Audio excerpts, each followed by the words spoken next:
And this is only just the tip of the iceberg. There's a lot of stuff that's been identified as being a component of wisdom.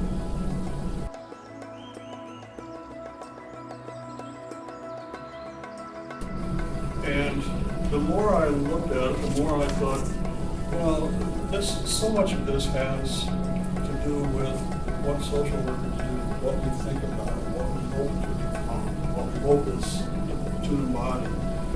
If there's ever a potting soil that's made to have the seed of wisdom put in it, it's the pot that's made up of social workers. The main things about wisdom is it's about learning how to see. Seeing what we simply ignore and don't see. That every child is born with the spark of the divine, and that every child is full of original blessing. So when you are at work for social justice and you encounter people whose inherent worth and dignity is not being respected, or whose belovedness is being undermined, then in a way your work becomes clear to nurture that spark of the divine within with the tools that you have at your disposal. Now maybe your tools come from social work or psychology or sociology. Perhaps mine come from organizing and ministry and the arts.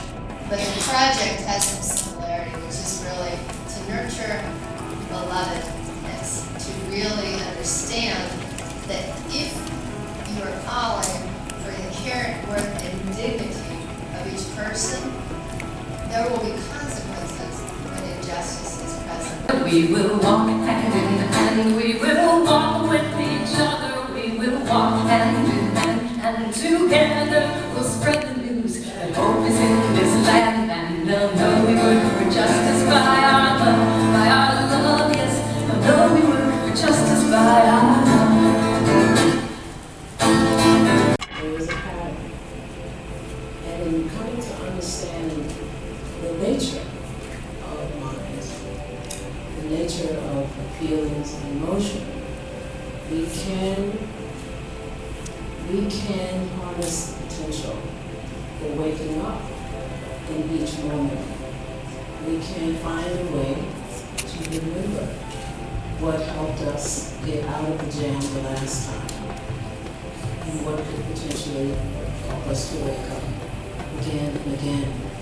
So, social justice is at the heart of Catholic practice and faith, right from the start. The early Christians were very much concerned about social service. And it was their faith that they served God by serving one another. And that this service did not extend just to the family or the tribe, but it extended to strangers, even to one's enemies. And so when you go to some of the writings of the early fathers of the church, like St. Ambrose, he would write, God has ordered all things to be produced, so that there should be food in common for all, and that the earth should be the common possession of all. They were very communitarian, they were very socialist, if you will. I love you, Lord, and I lift my voice to worship you. Oh, my soul, rejoice. Take joy, my King, in what you hear. May it be a sweet, sweet sound in your ear. And I found a piece of peace that day. And I found a shadow of shalom on that day. And I'm here to tell you that if we saw those trees for what they really were, what they really are, we would recognize that this right here, this moment where I'm being tempted to go my own way, it's actually a moment where behind that second offer, it's an offer to not trust God, to not choose God. Behind that is God calling to you, to us, saying, come back to me.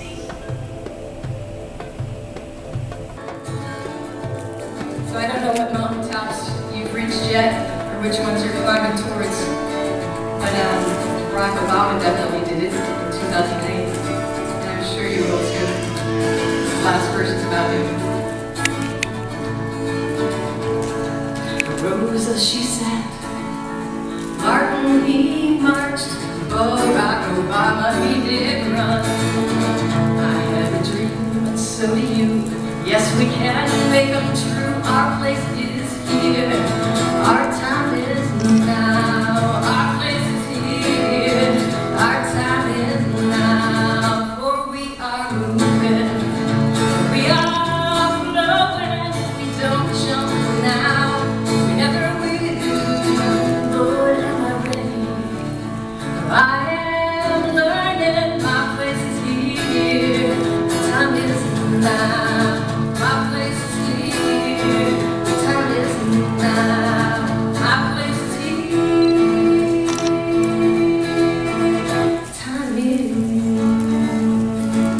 now.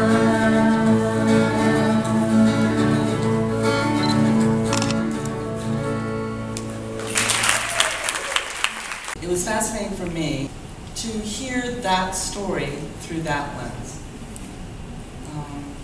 It's given me a lot to think about. Thank you very much. I feel I'm a teacher, so I'm wanting to have a little small group discussion. Can we all get in small groups and have a conversation about what we just heard? But so do that informally. I'm thinking, okay, the first 3 questions would be,